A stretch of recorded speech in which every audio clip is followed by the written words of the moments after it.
جھاگنے کا مطلب یہ نہیں ہے کہ اگر کوئی نبی کی شان میں گستاخی کرتا ہے تو سڑکوں پر پتھروں کو پھینکا جائے، آگ لگا دیا جائے۔ اس کا قطعی مطلب یہ نہیں ہے۔ اس کا قطعی مطلب یہ نہیں ہے کہ جس نبی کی شان میں اور جس نبی کے بعد، انبیاء کے بعد سب سے عظیم ترین ہستی کی شان میں گستاخی کی گئی،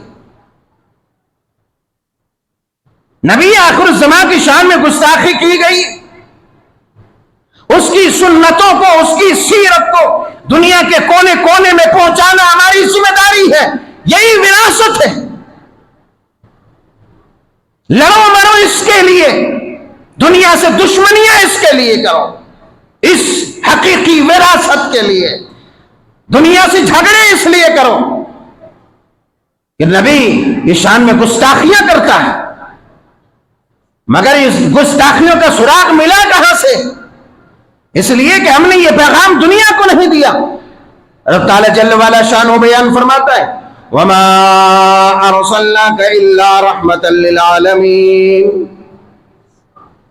اے نبی ہم نے آپ کو پوری کائنات کے لیے رحمت بنا کر کے بھیجا، پوری کائنات کے لیے رحمت بنا کر کے بھیجا، تمام مسلمانوں، غیر مسلمانوں، جانوروں، تمام چیزوں کے لیے، پوری کائنات کے لیے رحمت بنا کر کے بھیجا۔ اور آپ کی سیرت طیبہ میں جانوروں تک کے ساتھ حسن سلوک کی جو تعلیم ملتی ہے، آپ کی جو سنت ملتی ہے، خدا کی قسم اس کا کوئی جواب نہیں۔ مگر یہ کہ وہ چیزیں ہمیں نہیں معلوم، ہمیں اس کا علم نہیں، تو ہم دنیا تک کہاں پہنچ جائیں گے؟ ہمیں تو آپ آئلی خان کی جنگ میں الجھے ہوئے، ہم آپس کی لڑائی میں الجھے ہوئے ہیں، اور پھر کہتے ہیں کہ اللہ ہم پر رحمتوں کا برکھا برسائے۔ ارے تم نے عظیم رحمت کی شان میں گستاخی کی ہے، کیونکہ گستاخیوں کا سراغ تمہارے گھر سے نکلتا ہے۔ سنتوں کو پامال کرنا، رسول اللہ کی شان میں غلو کرنا، یہ کہاں سے سیکھا لوگوں نے؟ یہ آیا کہاں سے؟ رسول اللہ کی سنتوں کو پامال کرنا یہ گستاخیاں نہیں ہے، یہ عین گستاخی ہے۔